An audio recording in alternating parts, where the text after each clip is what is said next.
大家好，我是夏妈。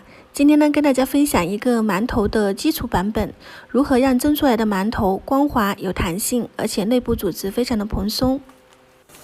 这里准备普通面粉，也就是中筋面粉300克，安琪酵母2到3克，再加入1勺白糖，用温水给它搅拌成面絮状。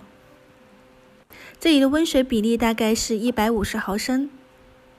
面食的话，包子、馒头我做的比较多，有时候呢我是不需要去称重的，根据自己的一个经验、手感来判断一些水量的添加。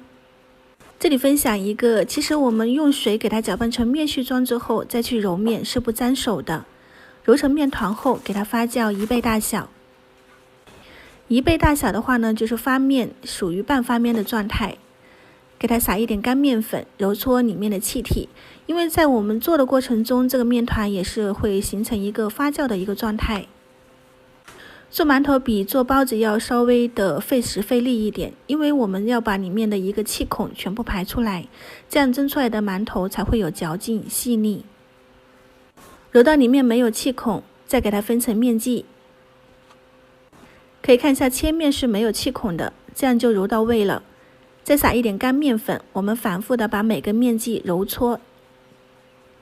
揉搓干面粉进去的话呢，我们蒸出来的馒头是非常的紧实，有嚼劲。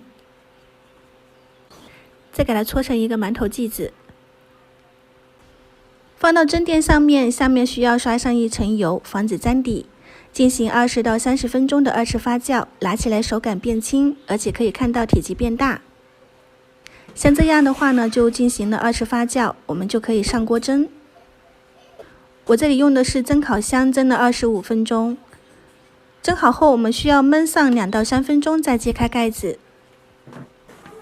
这样我们可以看到表面光滑、持实、反弹快，口感呢也是非常的劲道。撕开里面的组织非常的细腻。现在这个天气是最好学习发面的，像做馒头、包子，大家可以多试一下，发面比较快，而且上手也比较简单。如果在做面食中遇到一些难题，可以在评论区告诉我，看到后我会一一回复。